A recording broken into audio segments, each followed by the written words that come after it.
It's kind of like in this case, it's when you look at surety or being sure for something, it's kind of like collateral. Yeah. Like you use the example, say like a kid, you know, destroys something that another kid had, right, or a bully had, and he's like, you better be able to pay for that. And then that kid's big brother comes on the scene and is like, listen, man, you know, I understand you did was wrong. I'll take care of it. You better say this kid's a bully or like, you know, part of a mafia or whatever. You better make it good. You know, now I'm looking at you to make it good now, to you know, even the debt. And then that younger kid is just like, oh my God, why'd you do that? He's gonna kill you if you can't do it now. And it's just like, you know, I love you, my little brother. I'll take care of it. You know what I mean? But it's really the little brother's fault, not the big brother. Even the big brother stood on behalf of the little brother and what he owes. So it's like he's now taking that collateral on his shoulders. But now what this is saying is what? You know, don't let it be something that's above your power. Right. Because if you do that, now it's like you get killed because, you know, you owe that mafia guy whatever, you know, which you have to return or restore, and now your little brother's without a big brother, you know. But it's kind of that situation is kind of tough for both either way. But that's pretty much what it's saying. You know, if you can provide collateral for damages lost, then do it. If you can't, then leave it alone. You know, put it in the Most High's hands, or reach out to see if anybody else could possibly do it who's able. So it's kind of like going instead of somebody, like pretty much taking on the debts of someone else, like how a credit agency, you have like a credit card agency that'll take on the debts of credit card companies. You know, credit card companies, if the person can't pay the credit card for so many months, they'll give them over to a collection agency. They are like surety for that they're like surety for that debt that person owed who had the card with Capital One or American Express or whoever. They now are surety for that debt. Now you either pay the collection agency as opposed to, you know, the credit card company. That might be an example I think others can relate to. That Israel can relate to as a whole. I'd say a good word to put in there for surety would be responsibility, to take responsibility, because it says because surety is all, you know, being responsible. You go if I'm a surety for Nabiyah, that means I'm responsible for him too, just like you're surety for your child as well. You understand what I'm saying? So it says, be not surety above thy power. In other words, don't take on some responsibility that's above your power. For if thou be surety, take care to pay it. You see what I'm saying? Or even with the collateral thing. You know, make sure that you could pay back whatever you put out there, basically is what it's saying. I like responsibility better.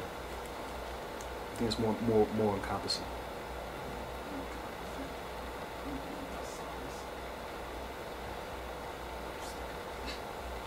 What compliment? Or you making fun of me? Verse 14. Ecclus 8, verse 14. Go not to law with a judge, for they will judge. No. Go not to law with a judge, for they will judge for him according to his honor. So, you're going to law with a judge. The judge is above the lawyer, right? And you don't know the law as the judge would know it. So because they're going to go in his favor because he's the judge. And you don't know the law onto how he knows it. And they're going to give him more favor because he can pull all these kind of laws and statutes and all these things about, and you're going to look in disfavor because they're going to favor him because he's the judge. They're going to honor him more than they're going to honor you. Okay. God. Yeah, I got a scripture for that. 1 Corinthians chapter 6, verse 1. Dare any of you, giving a matter against another, go to the law before the unjust? But we have to look at it, the Most High sees the system as unjust. And nothing just can come out of something that's unjust. And we know that I'll finish up. Go to the law before the unjust and not before the saints. So there's two entities. We can go to the law before the unjust or the law of the just, which is the saints. And the reason why the Most High don't want us to go to the law of the unjust is because this earth is, Job 9:24, this earth is given into the hands of the wicked. They cover the faces of the judges thereof. They used to covering and making everybody blind. They made everybody blind of who Yahweh looked like. They had made everybody blind of who the real Israelites. So if they can cover up a nationality, they're going to cover up, themselves to protect their own people rather than us. Like Zechariah chapter 11, verse 5 says, whose possessors slay them and hold themselves not guilty, and they that sell them say, blessed be Lord, for I am rich, and their own shepherds pity them not. These people is constantly, use the law to hurt us. These people constantly, use the blue wall of silence, the police officers, to kill us and murder us. So this system is set up and designed to puncture us, to kill us. And not only that, if you look at Psalms 83, it lets you know that this place right here, is for that. And all these other nations, it's to make sure that we don't come back. So it's telling us to get out of this system, stay away from this system. Don't go to these laws, the unjust, because you're going to reap unjust.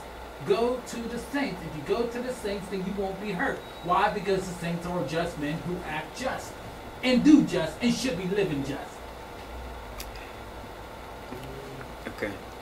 Did I mess up? I gotta do a refresh.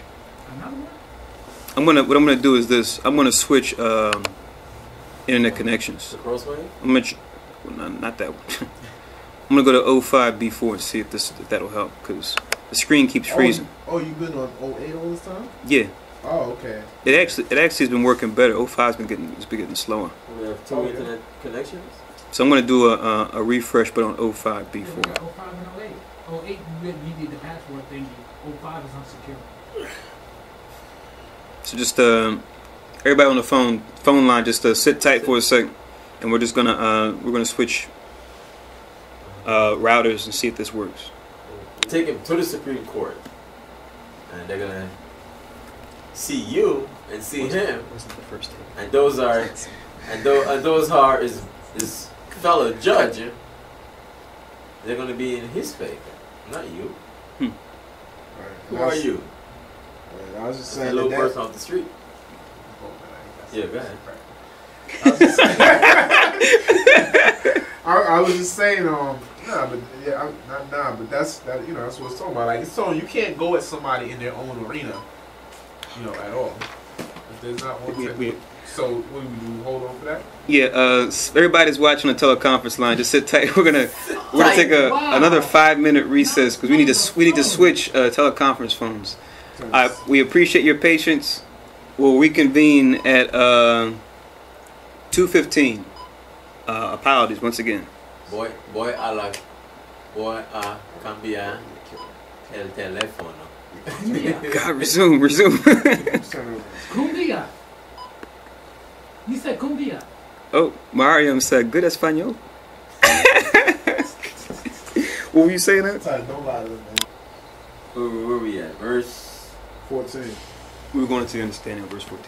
Right. So what I was saying is that verse, it says, go not to law with a judge, for they will judge for him according to his honor. So what I was saying is, that's just saying don't go at anybody in their own arena, period, no matter what it is. You know what I'm saying? Because like in this example, you have the guy, he's a judge. The guy could be wrong as all whatever, but because he's a judge and everybody knows he's a judge and he has that particular honor, you're going at him telling him he's wrong. All the people around him are going to be like, no, you're wrong. He's the big judge and has all these degrees and everything like that. So we're on his side. They're going according to his honor. So it's just saying don't go at anybody in their own arena. It's just not a wise thing to do. Unless you can really, really, really shut them down. Then that's different. But aside from that, Come. Because Yahweh went up against the judges, but he knew what he was doing. Come. He could do that. It's it. Yes, sir. Verse 15.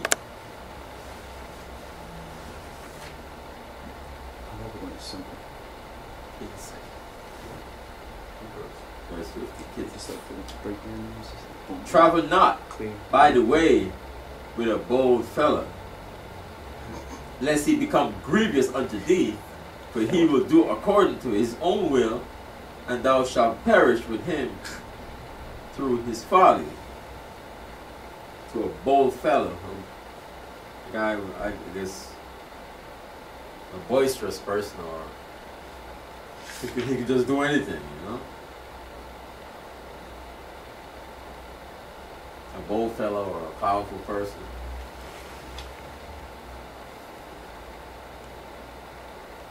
So he could just like, alright, you're out. Walk it. Okay, you're not traveling with me anymore. Get out. Walk it.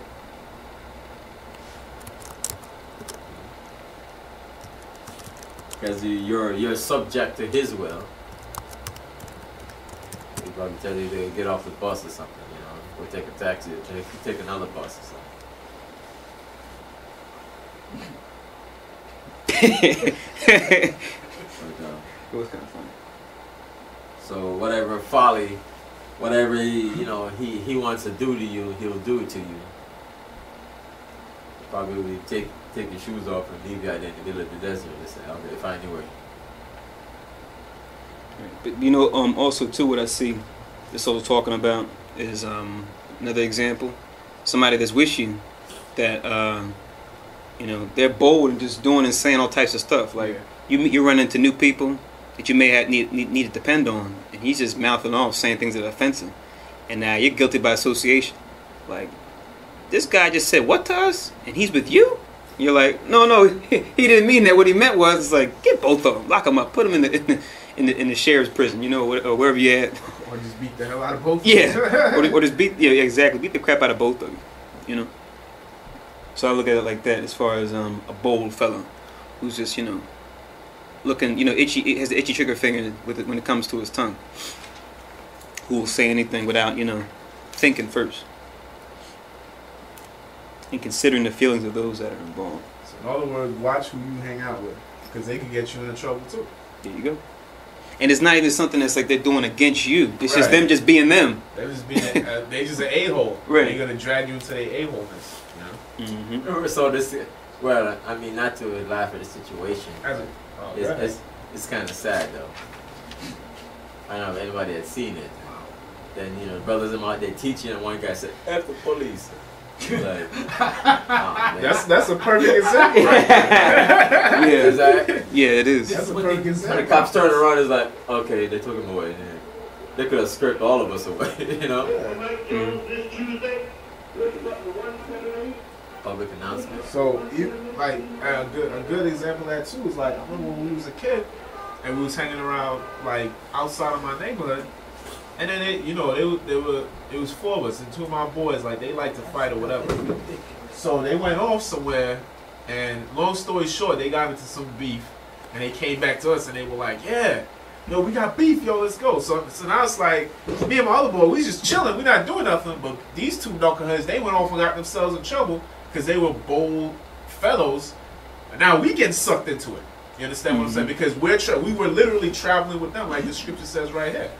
You know what I mean? And they were bold because they were hollering at another brother's wife. And the sister got mad. She said, "I'm gonna go get my man to take care of y'all." And instead of just letting it slide, they were bold fellows. So they say, "Bring your man, and we'll take care of your man." So common sense dictates that her man wasn't just coming back by himself. He was coming back with a crew to rumble.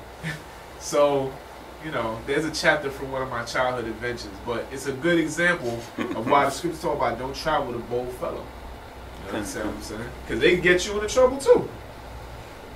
You get sucked into their madness. You might not even want the situation, but you get sucked into their madness. I didn't want to. I was perfectly content sitting by the supermarket listening to the boombox.